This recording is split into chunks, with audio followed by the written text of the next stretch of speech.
Mismo na. Ayun, dala mo. Picture namin dalawa. Ano ka ba? 3 araw pa lang lumilipas, magigising din si Stella, bro. Ang lala ng aksidente niya eh. Hindi. Ano ba ito iniisip ko? Magigising din yun. Magigising din yung girlfriend ko. Hindi lang naman ako nag-aantay sa kanya. 'Di ba? We're all praying for her, bro. Dalaw kami everyday. Dito lang kami. Thank you. Ba't ka ba nandito sa bahay ko, Hitch? Ano? Ano yun? Last week pagising si Stella. Sorry kung hindi ko nasabi sa'yo. Hey, iwan ko muna kayong dalawa. Thank you, tita. Kilala mo ako. EJ, ang laki na ng pinagbago mo. Ako rin. Tingnan mo. Ang haba na ng buhok ko. It's so uncomfortable. Nagtatampo nga pala ako sa'yo. You weren't there when I woke up. Kanina ko lang nalaman kay Hitch na last week ka pa pala nagising. Sorry, Stella. Nabisi kasi ako eh. It's okay. Nandito ka naman na. Kumusta pakiramdam mo? I feel light, but I can't really move my legs that much. Parang nag-a-adjust pa. Pero since nandito ka na, I'll start my therapy tomorrow. You'll be there, right? EJ? Stella, where's your promise ring? Tinanggal ko. Bakit? Masikip na? Sa bagay, 7 years na yung lumipas. May bago na bang ilalagay? May bago na bang ilalagay na sing-sing dyan sa ring finger mo? Sorry. Di mo ako nahintay. Sa susunod na lang tayo mag-usap. Ang tagal mong tulog. Was that my fault? Of course not. Pero hindi namin alam kung magigising ka pa ba. I waited and waited and waited. Pero kada araw na lumilipas, pahirap ng pahirap. Sorry, Stella. Kayo na ba? Hindi pa. Then, pwede na maging kayo. EJ, I'm breaking up with you. Alis ka na. Thank you for still coming here. Nak, may alam po ba kayo? Nagpaalam siya sa akin last year pero sabi ko wala ako sa posisyon para humindi o umoo sa sinabi niya. Tsaka nak, pagkatapos nun hindi na siya dumalaw sa'yo. Ngayon na lang ulit. Bagay ba sa akin tong new hairstyle ko? Stella, pupunta ka ba? Sa wedding ni EJ? Of course not. Hindi ako tanga para gawin yon. Tama. Insensitive rin yung ex mo, no? Yung fiancé niya yung nagpadala ng invitation. Funny, right? Weh? Kapal ng mukha. Anyway, anong plano mo? Punta ka ibang bansa? Maghahanap ka na ng bagong boylet? Wala sa isip ko yon. Gusto ko ulit sumaya and bawiin yung 7 taon na nasayang sa buhay ko. I'll just travel, live, and make the most out of it. I love it. That's the spirit, Stella.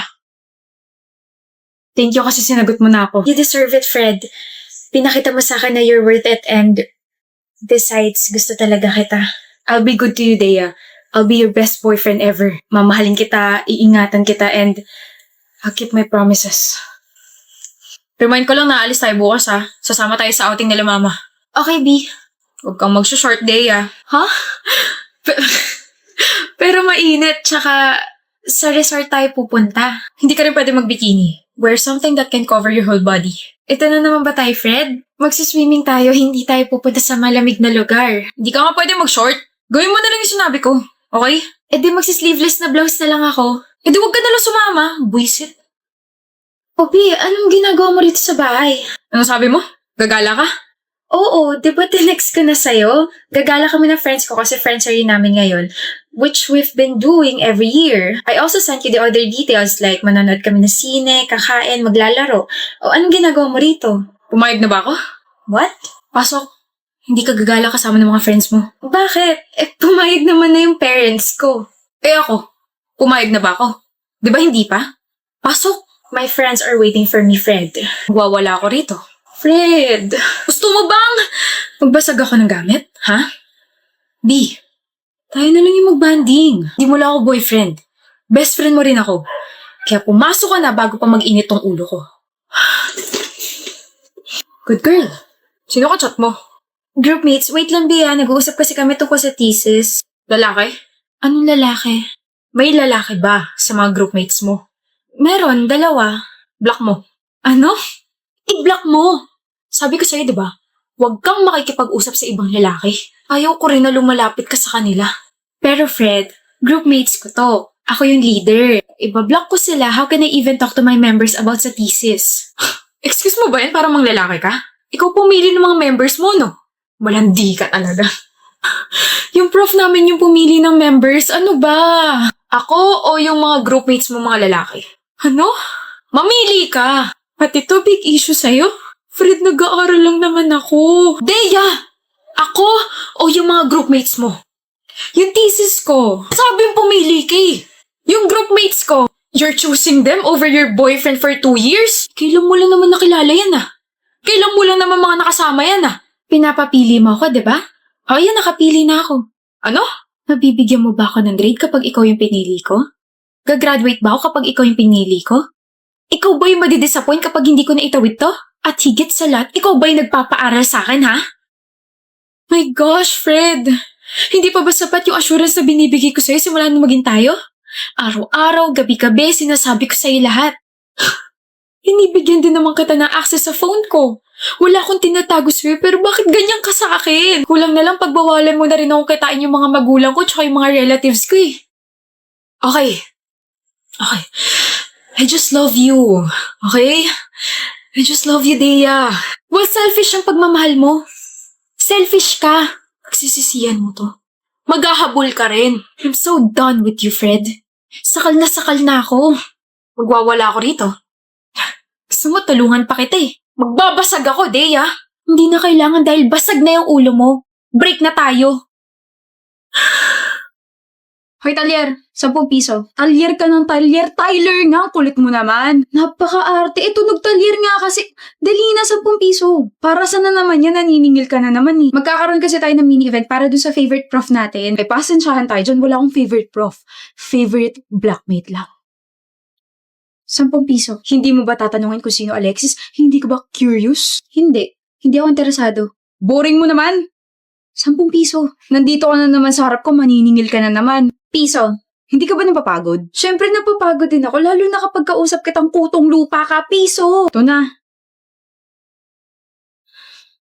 Sorry. Puso kasi yung pagkakarinig ko, hindi piso. Gagalit ka na lang palagi. Ginagalit mo kasi ako. Pag ikaw, pinakilig ko Anong gagawin mo? Ano nga, Tyler? Anong gagawin mo kapag pinakilig mo ako? Ano ba? Mag-shades ka nga, nakaka-distract yung muta mo eh. Wala naman, buwisit ka talaga, Talyer! Di nyo naman sinabi na nandito pala si Alexis at sana hindi na ako sumama. Ako nag-organize itong group gala natin kaya manahimik ka dyan. Talaga lang di ako ang aalis. Kain muna tayo bago tayo maghanap ng mga materials para sa booth natin. Sabi ko ako ang aalis, Alexis, pigilan mo ako. Yes, ma'am. Nanahimik na po. Saan yung gusto kumain? Gusto ko kumain ng seafood. Seafood? May allergy si Alexis sa seafood. May gamot naman ako rito pero mas okay if sa iba na lang tayo kakain. Alexis, ano gusto mo? Bakit kayo nakatingin? Hinulaan ko lang. Ano ba kayo? Diba, tama naman ako. May allergy ka ron? Oo. See? Anak kasi ako ng tatay ko na mahilig manghula ng test paper na nasa high school siya kaya magaling ako. Tara, mag-solo meals na tayo sa fast food. Agahan niyo bukas ha. Sige. Bye! Ingat kayo. Naulan pala. Ano yan? Hoy, Talyer! Anong kinukuha mo dyan sa bag ko? Mangungopia ka ng assignment, no? May assignment ba? Payong? Bakit may payong dito sa bag ko? Wala naman akong nilagay. Sa'yo ito galing? Baka magkasakit ka, bukas pa naman yung first day ng fair sa'yo ko may umaasa, di ba? Pag umabsent ka, paano na lang kami? Paano ka? May extra ka ba? Wala, pero okay lang, ano ka ba? Hindi ka pwede maulanan kasi sakitin ka, di ba? Maambunan ka nga lang, sinisinat tsaka sinisipon ka ni. Alexis, hindi pwede mangyari yun. Tsaka, props lang naman ako bukas, hindi naman ako importante. Same subdivision lang naman tayo, di ba? Sabay na tayo umuwi. Ha? Mauuna muna tayo sa bahay namin, tapos uwi mo na tong payong mo. Sabay tayo sa iisang payong? Bakit? Hindi ka sanay? Tara na. Alis na ako, Alexis. Nabasa ka. Ha? Ah, sus, wala lontong. Sabi ko naman kasi sa'yo, huwag mo ako masyadong payungan. Okay nga lang, kung magkakasakit ako, ayos lang, hindi naman ako kailangan dun eh. Bakit ka ganyan magsalita sa sarili mo? Importante ka, Tyler. Kahit anong rule mo para bukas, importante ka. Kapag nagkasakit kasi, sisihin ko yung sarili ko kasi ako yung nag-insist na sabay tayo umuwi eh. Huwag ka namang ganyan. Tsaka sino may sabing hindi ka kailangan dun? Ano? Kailangan kita. Kailangan mo ko? Kailangan kita na kulitin ako kasi hindi na ako sanay na wala ka sa tabi ko. Bonnie, break na kami. Ay, we? Feeling ko the more na tumatagal yung relasyon namin, the more na lumulubog ako. Sana kasi ginrupong mo yung sarili mo into to, Danica. Tsaka simula na nagkahiwalay kami ng block, naramdaman ko na. Naramdaman mo na naiiwan ka niya. Oo. Eh di sana binilisan mo maglakad. Buisit siya, hindi niya na pala nakikita yung halaga mo. Lagyan na kaya kita ng price tag. Hindi ka talaga marunong mag-comfort, Bonnie. Kapag naman hindi ako nagsalita, sasabihin mo na magsalita ako na magbigay ako ng opinion. Ngayon naman na binubuka ko yung bibig ko, naiirita ka. Ang pilosopo mo kasi. Never mind. Nakaka-stress naman kasi yung ex ko eh. Mag-iisang taon na nga kami tapos ngayon pa siya nagloko. Ano gusto mo next year? Bonnie? Mababaw ba ako para magalit sa kanya kasi hindi ako yung sinakay niya sa passenger seat niya? Yung ka-blockmate niyang babae yung pinaupo niya ron. Tapos pinagbuksan niya pa ng pinto nung hinatid namin si ate girl. Himot mo yata, babe.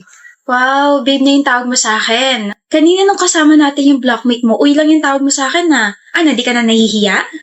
Ano pinagsasabi mo dyan? Parang hangin nga lang ako kanina sa kotse. Hindi niyo man ako pinapansin. Tapos enjoy na enjoy ka pang kausap siya. Hindi ka naman kasi makaka-relate sa amin. Bakit mo siya pinaupo sa passenger seat mo? Ako nga na girlfriend mo, never mo pinapaupo ron. Tapos ano yung sabi niya kanina? Oh my gosh, third time ko na makasakay dito sa kotse mo. It's so comfortable. Ano yun? Babe, she's a guest. Kailangan niya maramdaman na special siya. So, hindi ako special para sa'yo. You're a different case. Kaya rin pala pinagbuksan mo siya ng pinto kanina. Ano ba, Danica? Different case din ba yung nasa lunch date tayo tapos bigla mo siyang pinaupo tapos kayo na yung nagkwentuhan? This is nonsense. You like her, Lauren. May gusto ka sa blockmate mo? Gusto ko siya. Okay na? Sira ulong Lauren. Ayun, yun yung nangyari. Alam mo kasi, Danica, minsan yung mga maliliit na bagay pa yung mas nakakasakit ng damdamin natin. Yung mga ginagawa ng mga partners natin sa ibang tao, yun pa yung gusto natin gawin nila sa atin. Pagbuksan tayo ng pinto, offeran tayo ng jacket kasi nilalamig tayo, i-update tayo sa mga bagay na ginagawa nila, kwentuhan tayo ng mga random na bagay. Alam mo, lahat yan never niyang ginawa sa akin. Lahat yan ginawa niya sa ka-blockmate niya. Alam mong ayokong umiiyak ka sa harap ko kasi naiiyak din ako pero pagbibigyan kita ngayon, Danica. Sige lang. Iiyak mo lang hanggang sa wala na lumabas na luha. Ilabas mo lahat ng hinanakit mo. This will be a long process pero sinisiguro ko sa'yo, everything will be okay. Gigising ka na lang one day, hindi na masakit. Di mo na siya iniisip, di mo na siya kailangan, di mo na siya miss, hindi mo na siya mahal. Nawala ka ng pakialam sa mga bagay na konektado sa kanya. Take your time to process everything. Hindi mo kailangan mag-guilty kasi nag-break kayong dalawa. Hindi mo kailangan sisihin yung sarili mo kasi nagloko siya. No. Wala kang kasalanan, Danica, okay? Wala kang kasalanan.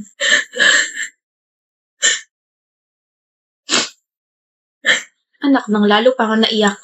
Alam mo, Bonnie, ang pangit mo magseryoso. No? Ko naiiyak. Just my 2 cents. Pero sa sobrang dami ko sinabi, parang deserve ko ng 500.